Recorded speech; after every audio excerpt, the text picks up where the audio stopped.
Hey guys, welcome to Stacks and Stats. I'm your boy Sangeeth, and today we're going to talk about gold and why the beautiful country of Canada has none of it, at least in its reserves. Now, when it comes to the financial sphere, I think of it as there are only two types of people, ones that own gold and silver and ones that don't. And for us fellow stackers out there, we own gold because we know that it is a form of protection. It is a store of wealth. We know that it is a good hedge against inflation. We know that the government can't take it, especially if you own it physically. Like that saying goes, if you don't hold it, you don't own it. So that's why, people own gold.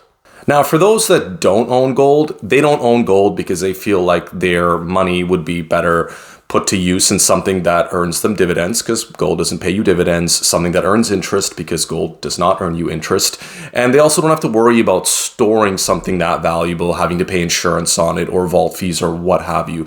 So that's why people that don't own gold don't own gold. Now, this is exactly why Canada does not own gold.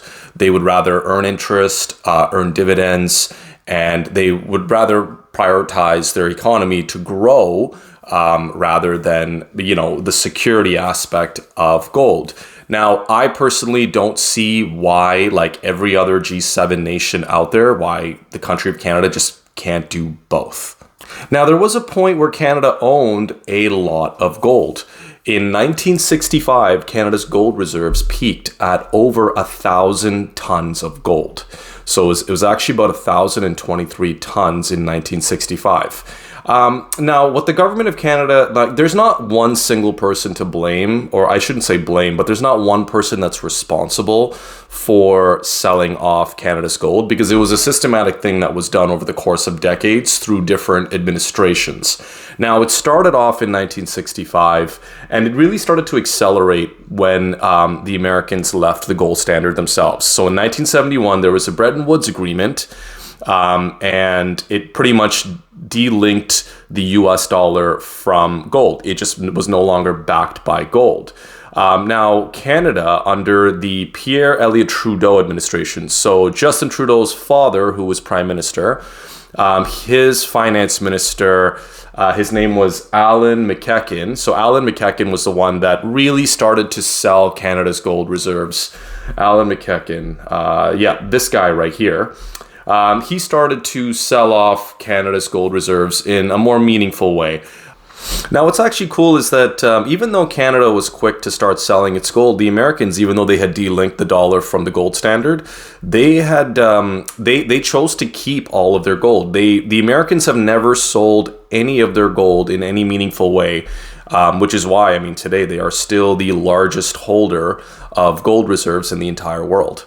Now, throughout the 1970s, Canada really wanted to take advantage of the price increase in gold, so it accelerated its gold sales throughout the 1970s and also throughout the 1980s.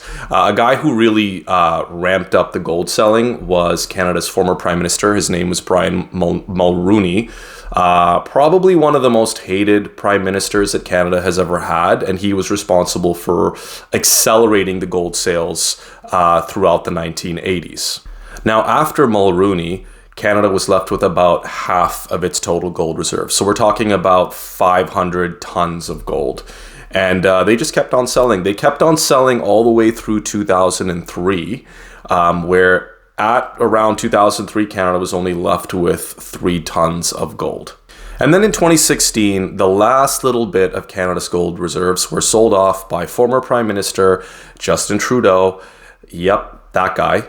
And then at that point, Canada was left with officially zero gold in its reserves. Now, Canada's economic view was different from the other G7 countries. Even post the global financial crisis, or the Great Financial Crisis in 2008, Canada was the only G7 nation that accelerated its selling of gold. And where every other country, even the countries in the G7, were actively buying more gold, Canada was taking advantage of the high gold prices at the time to continue liquidating all of its gold. Now, Canada isn't the only country or the only G7 country out there that's ever sold its gold. There have been a few others. but Canada is the only one that managed to deplete its reserves down to zero. You did have the United Kingdom that sold about half of its gold, and you also did have France at one point selling some of its gold as well. Now, there's an argument to be made that like Canada doesn't really need gold.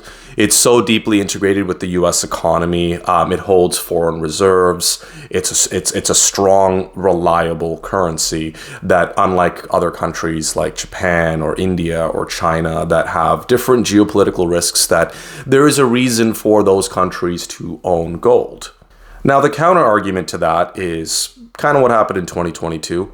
Where the US dollar was weaponized against reserve holders, i.e. Russia. And also the threat of sanctions, or should I say tariffs. So the geopolitical landscape is different. With the crazy money printing that's been done after 2008 and the gradual rise of geopolitical tensions, and also, if you believe in it, us being on the cusp of the fourth turning, I'm starting to wonder if Canada's choice to liquidate all of its gold was such a smart idea. So Canada's not the only country out there that has no gold. There are other countries in the world that have zero gold reserves. Now, when you take a look at the size of Canada's economy and you compare it to these other countries here, you have countries like Angola, Turkmenistan, Iceland, countries that are much, much smaller economic powers compared to Canada. You do have Norway. Norway is actually a country that has a very strong economy that does not have gold reserves. But on the other hand, Norway has one of the biggest sovereign wealth fund in the entire world. So Norway has its safety net and then some. Now, when you take a look at the GDP of Canada compared to these other countries here, and I put this on a little graph here for you guys to see, you can tell like an economy, like the other countries that don't have gold reserves, their economies are, at least by GDP, are anywhere from 20 to 30 times smaller than the Canadian economy. So it is a little concerning that, at least to me as a stacker, and just the general pattern that's been going on throughout the world, it's a little concerning to me that a country as big as Canada, with an economy as strong as Canada's, with the GDP as high as Canada's, that they don't have any gold reserves as a safety net at all. Now, any good, successful investor will tell you that diversification is key. And diversification means diversifying part of your portfolio into precious metals as a safety net. Now, one argument that I hear a lot is, well, Canada doesn't really need to have gold reserves because Canada is one of the biggest producers of gold in the entire world. That's like me saying, just because I own the wheat in town, that means that I own the bakery as well.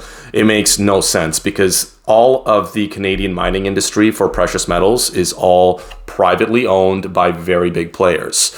The mining industry is not nationalized by the government of Canada. So when they go to purchase this gold, this Canadian gold that comes out of the ground, it goes straight to the refineries and the miners that are privately owned, and the Canadian government will be buying that gold or that silver or whatever.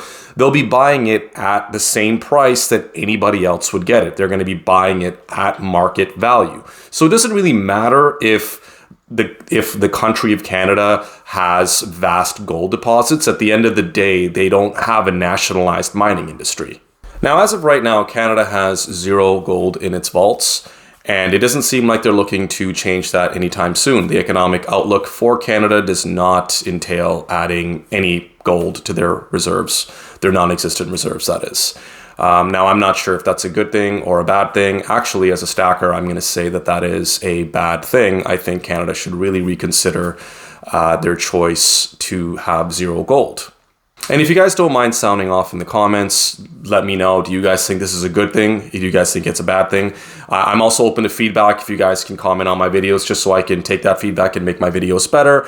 If you like this content, also please like and subscribe, and happy stacking.